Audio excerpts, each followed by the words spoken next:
want your hands up on my body. You still make my heart. Hey y'all, it is 2025.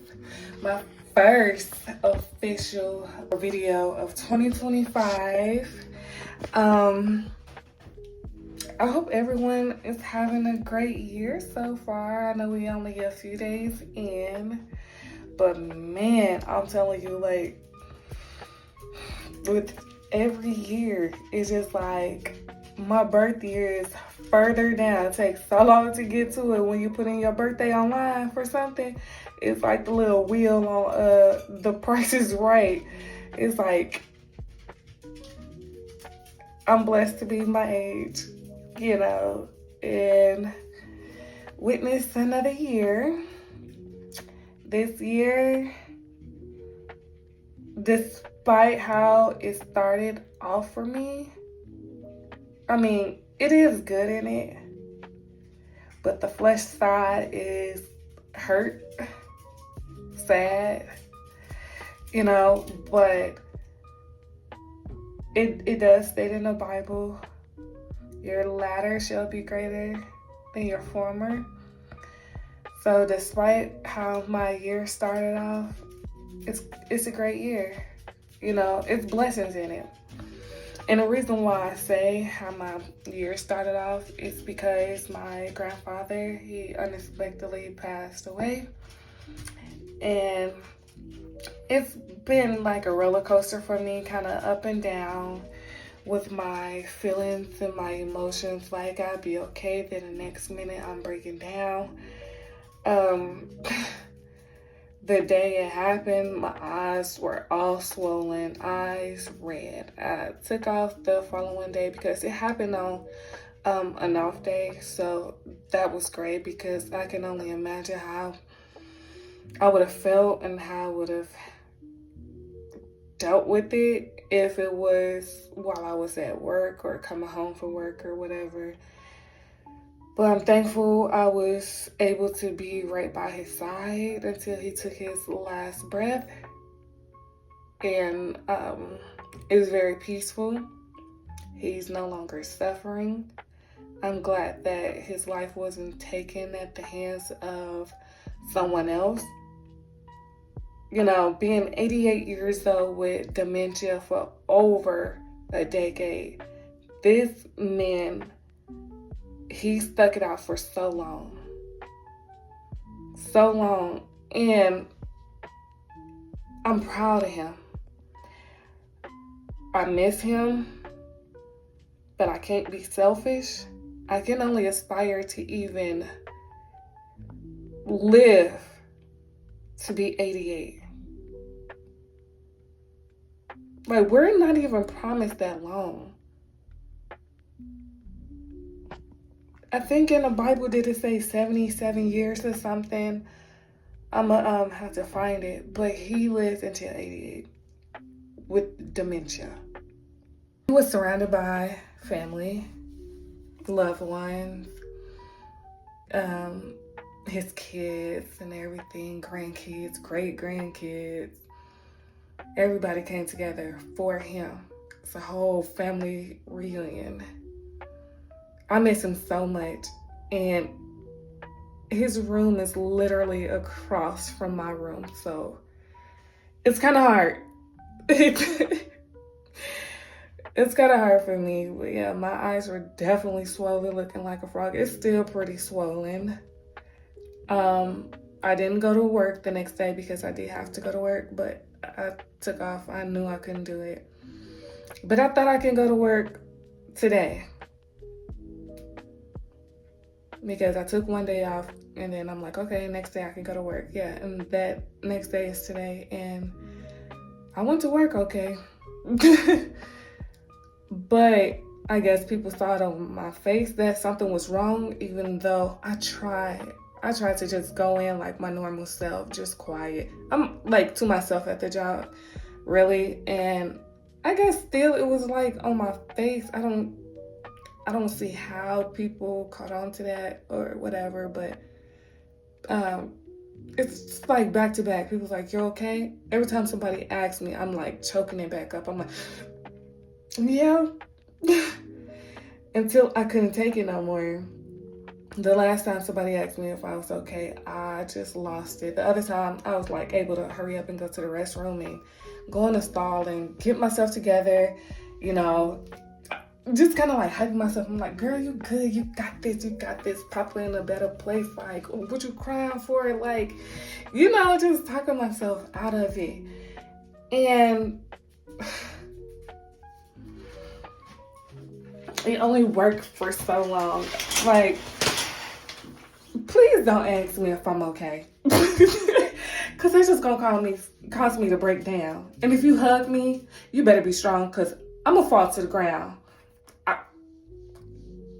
I cannot because I don't like crying. So with me holding it in, I'm getting ready to take my shower. But I was like, let me, make this video first. But yeah, so I don't like crying. So when I cry, I pretty much hold it in. But I end up like going into anxiety mode because I'm holding it in instead of letting it out. And I had an anxiety attack when, the nurse came in because he was spent his last few hours in hospice because it was nothing else that the doctors could do because like we didn't think nothing really was wrong with Papa. Just dementia, you go get checked out, whatever. Want to run a CT scan, just making sure everything is good. I kind of figured Papa wasn't going to come back home because instead of for us taking to Papa, because Papa's immobile and we would have to carry him to the car and all that stuff. So, and we have stairs at the house. So instead, my mom just called the ambulance to come transport him to the hospital so he could get all his tests and all that stuff done. So my mom let me know like that was getting ready to happen. And that day I was at work and that happened on a Monday. And so, my mom let me know that, she was gonna call the ambulance to get ready to transport him to the hospital, get his tests and everything done, And I was like, okay, Ma, can you just try to wait till I get home? I don't know, like something just made me say that. Otherwise, I've been like, okay, all right, love you, I'll see y'all later or whatever. But something told me, like, I don't know. It was just like, Ma, can you wait till I get home? But by the time I pulled up home, the ambulance and stuff was already here and it was getting ready to take him. So I made it like literally just in time. And, just doing the test or whatever, and everything was good. And then it just took a turn. And I'm just like, okay, like, Papa gonna bounce out of this, like, because it's nothing, like, because, like, literally it just, so I'm like, okay, Papa's gonna be good. And he made it to the new year. All of us are gonna have to go. I can't be selfish and keep him here, when it's his time, it's his time.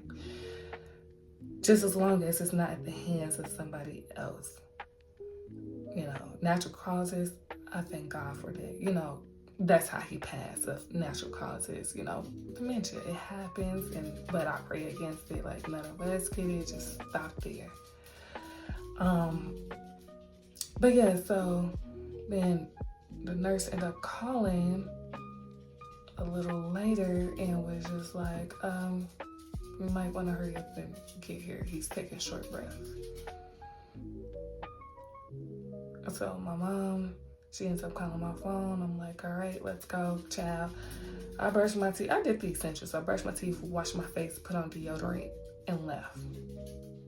Everything else, it's none of nobody's business. I had all my city clothes, so wait, like, I'm rushing, like, I have no time to do anything else. At least I got my mouth and stuff clean, you know. Let's not lose focus. And so we got there, I prayed over him, and then it was just a couple of us there. My uncle, my cousin, my mom, and myself at first. So I talked to him, prayed over him myself, like one-on-one, and then we did it as a family. And then everybody slowly, started coming in one after another and things like that. And ended up praying and just sitting around laughing, talking, bringing up memories and stuff. And I'm just sitting next to him, rubbing his head and still like watching him. And I'm seeing he's breathing and stuff. I'm like, oh, okay, good. He's still around, Until the nurse came in and she was getting ready to give him his medicine. It's like she get ready like to do his arm or whatever. I guess it was stiff. I don't know what she did on that side, like his right side. I'm on his left side. And she just knew something was up. And so then she came over to the left side where I was at. So I just moved out her way and I watched her from a distance. And she was like, I'll be right back. I gotta go get my stethoscope. I cannot say that word, but I can't say the word. Stethoscope. She was like, let me go get that. She was like, I normally have it around my neck, but she was like, I'll be right back. She left out for like a second, came right back, and she looked up. We like locked eyes, and she was like, he's gone. Well, I tell you, everybody just lost their mind. It was some people just outside his door, like outside, not like a hallway, but it was like outside. He had a door to go outside or whatever. So, we informed the people that was outside what happened. Everybody coming in, we all crying. I went in full-blown anxiety, and I feel so bad for my sisters because I just completely lost all control of my body, and I just went limp. It is so not funny, but I feel so bad because they're smaller than me, like they're shorter than me and everything, and here I am just like, bloop. They helped me up, they guided me outside, sat down, gave me water and stuff, and I'm just like, in my mind, like I'm having anxiety. I wasn't aware of who really was around me and who was saying what. I could hear the voices, but going through that anxiety attack, like you barely could breathe yourself, like you just, and yeah, it was so hard. But then at the same time, I felt a lot of peace. It's like, I am so proud of Papa. I'm so proud of him. I'm happy for him. And it might sound crazy and weird or like scare some people for me to say this, but it's like, I really want to know, what do they experience when they cross over? Like, I don't want to say I'm anxious to find out, but I'm like super, super curious. Like, I want to find. Yeah, I'm not saying I'm ready to, go, but I just want to know the experience. What do they see? What do they feel? Like, are they outside of their body looking at us while we're hugging their cold body and stuff? Like, are they right there? Like, I have so many questions that, I hear what some people say, like they had near-death experience, they saw the light and stuff. Like, I don't want a near-death experience, and I don't want to pass away no time soon. But it's just like, if I could just go to sleep, like, and it's like, I go to sleep, but I dream about and see what the deceased experience, and they're crossing over. Y'all don't think I'm crazy. But I hope y'all understand what I'm saying. But yes, that's how my new year started.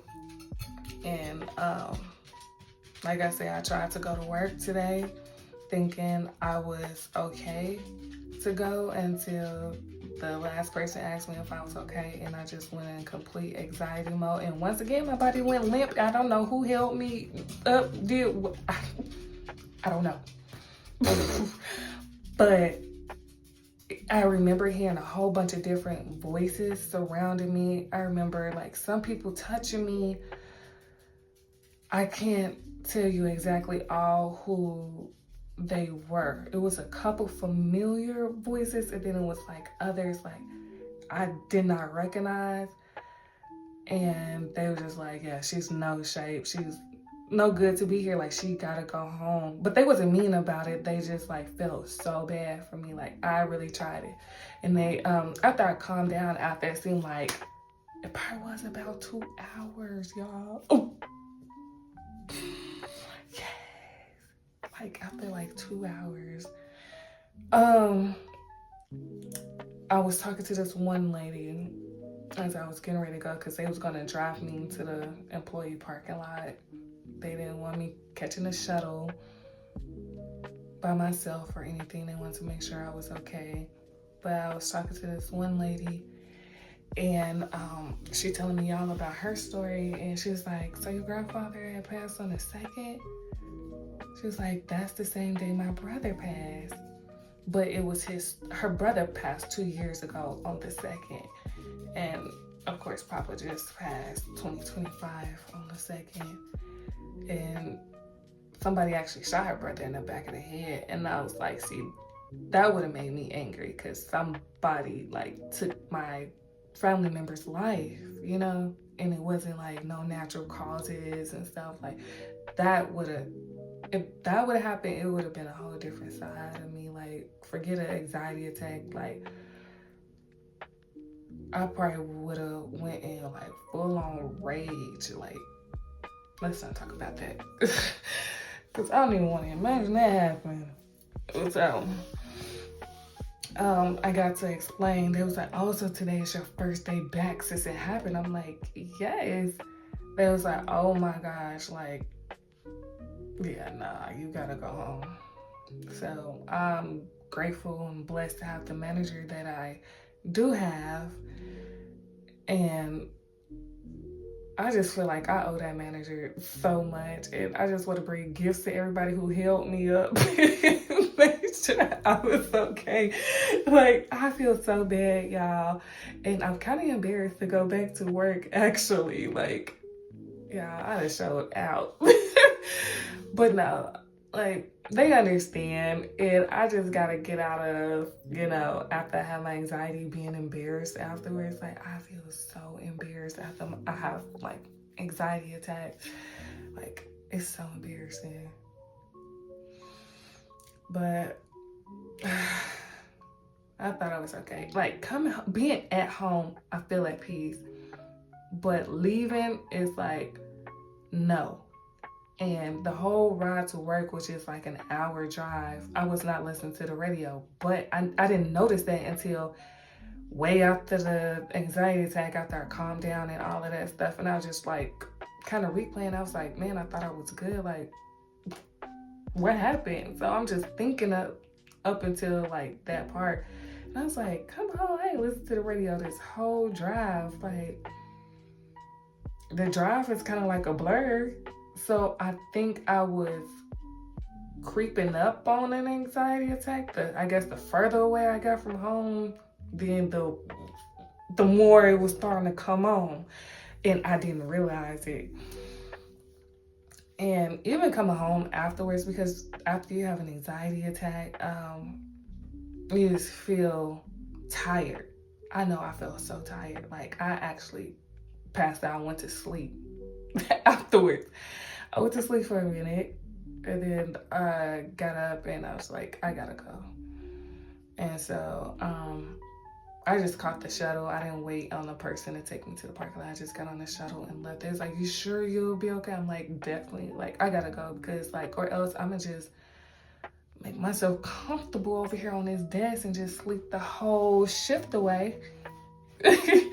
So I was just like, yeah, let me go. But then, I started driving, and I kid you not, like my eyes started closing. I'm like, oh my gosh, like maybe I should pull over.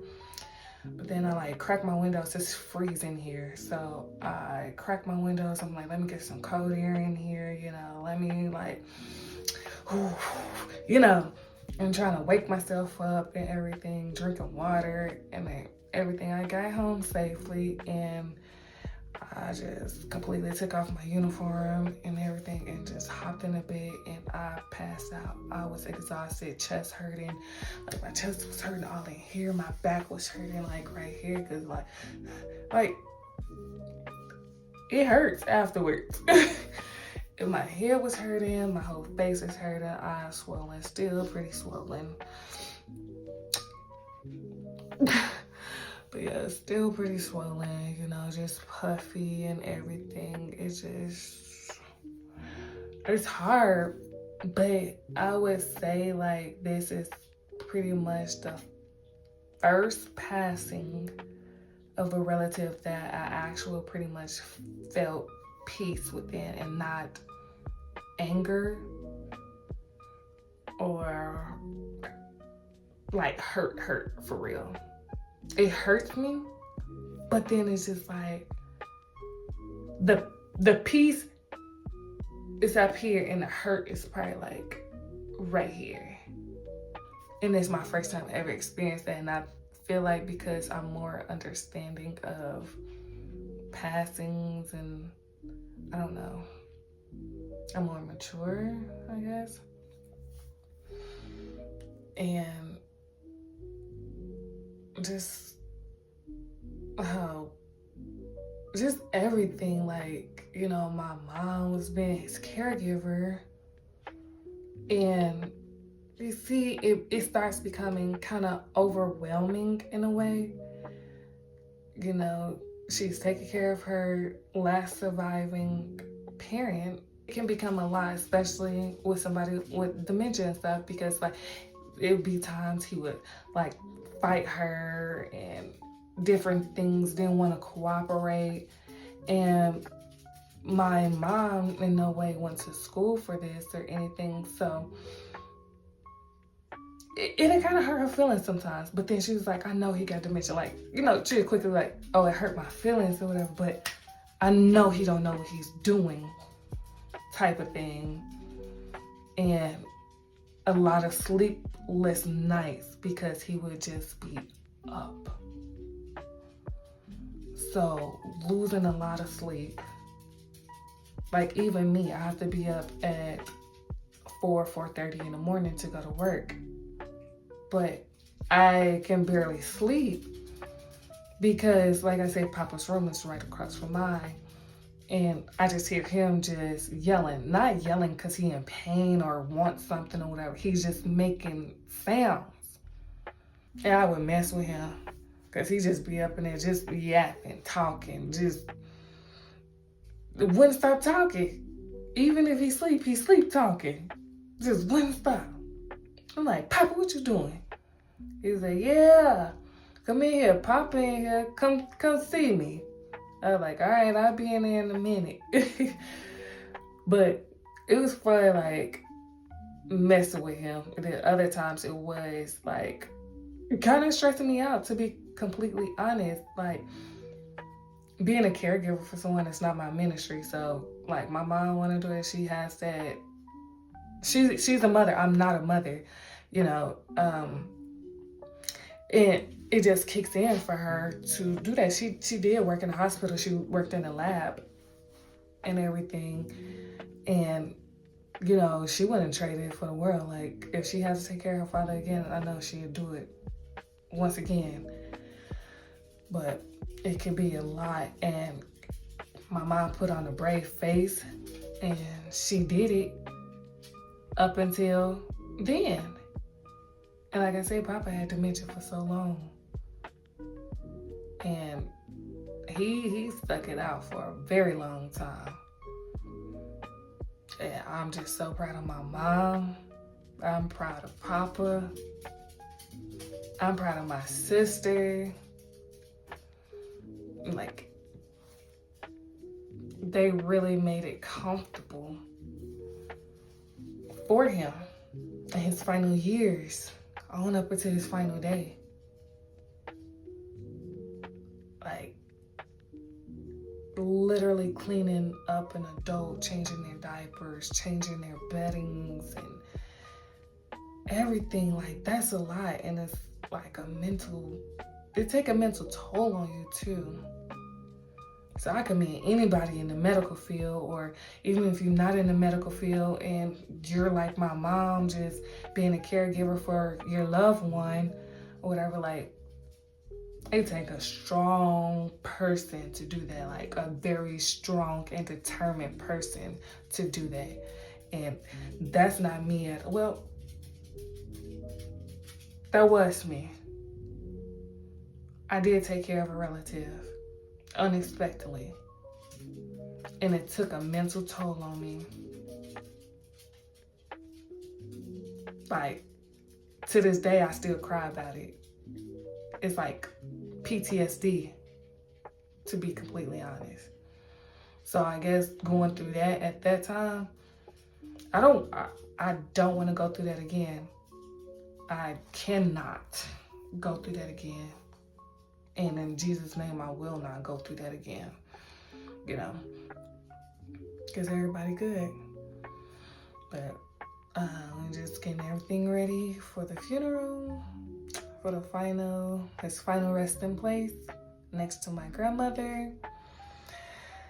And I'm just happy she is there. Other relatives are there that he would call out during his dementia state. He would call their name and everything. They'd be right there with open arms, greeting him into heaven, happy to see him.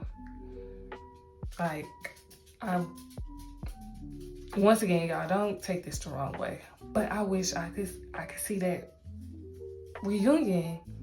Like, I just really want to know what really goes on. Like, I'm very curious.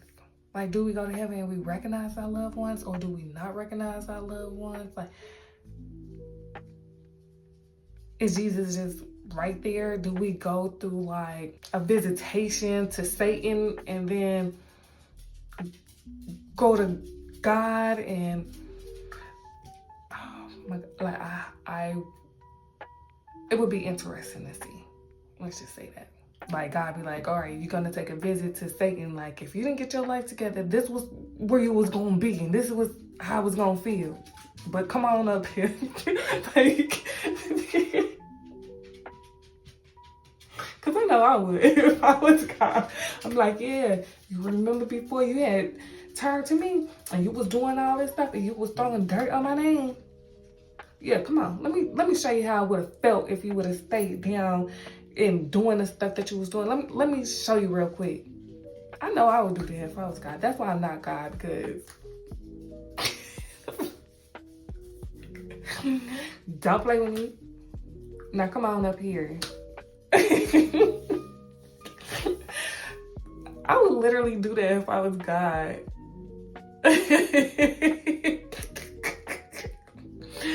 Or if somebody who didn't get saved and everything and out here just killing, doing wrong, I'd probably act like they was going to heaven and be like, psych.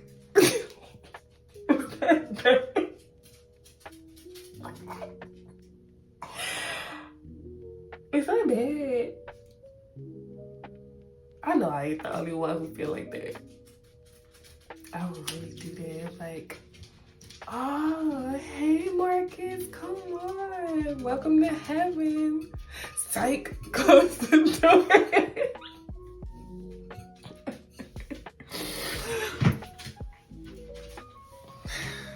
My baby over here falling. Like, she be so dramatic. Like, anybody get a pet and they just be so dramatic, trying to get attention and stuff. Like, that's literally Nina. Like, she be scaring me. I be thinking, like, she really about to fall over. But she just be, she like her mama. No, seriously, dogs do, like, pets be having the same personality as their, like, owners, their parents and stuff. Like, she really act like me, y'all. But, yeah. I'm happy. I'm happy. I'm gonna go to work. And I'm gonna be okay. I'm going to be okay. If not, I do have some prescribed anti-anxiety medicine that I could just, no, but that stuff make me sleepy. That stuff I gotta take at nighttime. But if I get sleepy at work, that's nothing new because I be sleeping at work anyway. Like every day I sleep at work. And I should have known something because I wasn't sleepy at work today until after the anxiety. Because normally I walk in there so sleepy. I'm like, oh, I can't wait until they tell us our assignment so I can go and like literally like I be asleep. And they be talking about me too. Like not bad, but they just be laughing. Like one thing she gonna do is go sleep and that's a fact. Like I'm gonna go to sleep, y'all. Cause I'm waking up at 4:30 in the morning. It's too early. The bird's not even up. The sun not up. Why am I up? I need to be in my bed. But yeah, I should have known. And I didn't eat. That's another thing. And I normally have me some oatmeal, some strawberries and cream oatmeal, or those spicy cup noodles, the hot and spicy chicken cup noodles. I love those, especially in cold weather. Baby, I tear them up. But I ain't do none of that. But I promise you, once I got home, I was so hungry. I was eating up like a whole bunch of stuff. Like I instantly like, did I eat before or after I woke up? I think after. I was eating some chips on the way home and stuff, but I couldn't eat at work. But knowing I was coming home and once I got home, like I felt okay, no anxiety. Like I was a little drained because of course my body just went through a lot. And I started tearing up some food and matter of fact, I got some food on the way right now. But it was signs. Now in hindsight, I see that the anxiety was building up. I just didn't recognize it. So that's crazy. Like 1 minute, you know, Papa here and just talk his little head off. And next second seemed like he just left me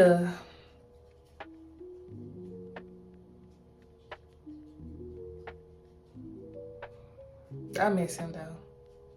It's quiet. Normally I have to turn out some like noise canceling stuff on so like I could kind of go to sleep or whatever, but now it's like I don't even need it because it's so quiet without him.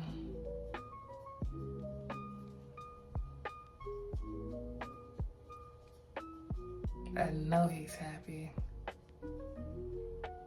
And I know he's telling me like, girl, you better get it together. Cause literally I go in and out of sadness and it just feels like he's telling me to stop it. But I was blessed to have so many years with Papa, my whole life with Papa. I have many pictures, many videos, like more than I thought I had. Like I was scrolling through my stuff and I was just like, when did I take this? I don't remember taking this, but I'm so glad that I did. Like I really be just taking pictures and videos just to do it because I don't post it on Facebook or anything. It just literally be in my camera roll. And I'm so blessed to have that. And not of just Papa, but like my mom and stuff like that. Like I always show them stuff that's like, when did you take these? Like send me those pictures. Like thank God for iPhone because it'll tell you the date and everything. So I'm like, I really don't be remembering stuff I be taking pictures and videos of, but I'm glad I do. That sums up the start of my new year. And it's crazy. It was a video that kept popping up on my homepage or whatever, and it was of I watched the DDG and Vaughn podcast. What is it called? No Ordinary podcast or something. And the special guest was Brooklyn Frost. I watched that podcast at my grown age. As Brooklyn would call me old. Because she thinks 27 and stuff is old. So she'll be thinking I'm a senior. So at my senior age, I was watching their podcast, and it, oddly enough, it brought like calmness over me. And I remember laughing at a couple things in the vlog. And before I knew it, I started taking them long blinks. And I'm like, oh, I can't believe I'm sleepy. And but I finished watching the podcast and stuff, and I hurry up and exit out, and had me such a great slumber. And then I felt pretty okay the next day, like pretty good. And then yeah, everything just then took a turn again. I might need to watch that vlog, the podcast again.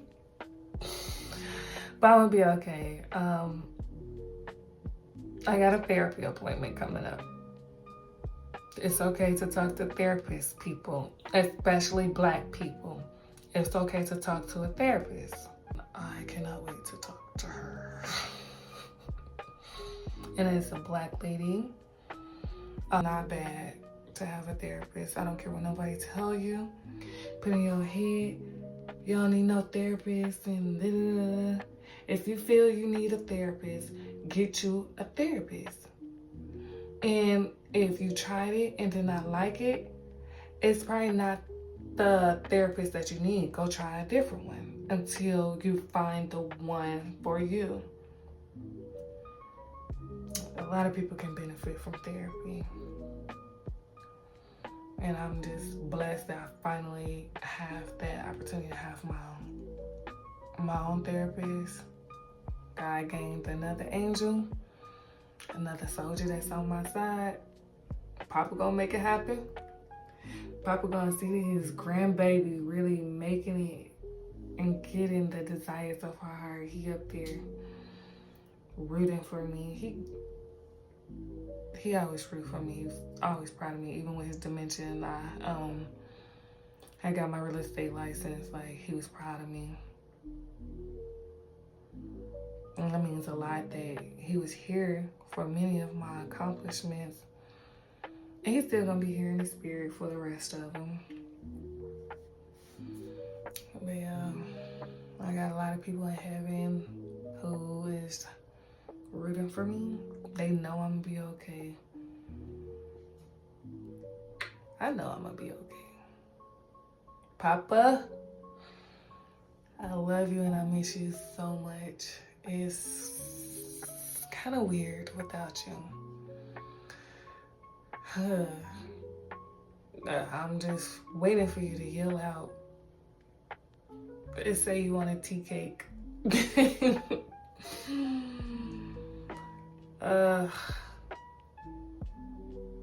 The times that stress me out, I can laugh at now. God is good. It's blessings in everything. You just gotta look for them. Like, I'll sit here and talk a little bit too long and talked about everything. I'm about to hop in the shower, get clean, and feel all fresh and nice for when my food get here. Be all cozied up, eat my food, and try work again in the morning. But I hope everybody is off to a great start of the year, of the new year. And anything you're desiring, from God. By the end of the year, you got 12 months, 365 days for God to work it out for you. And within 6 days, God created the heavens, the earth, everything in between, all the animals and all that stuff. Like, he can do more than you expect of him by the end of the year. Even by tomorrow, if he can do all that in 6 days, and on the 7th day he rested. And it all was great. So keep the faith, keep y'all head up. If your year started off kind of rocky, it ain't how you started, it's how you end it. You have plenty of chances to make it better. But have a blessed rest of y'all year, and I'll see you in the next vlog.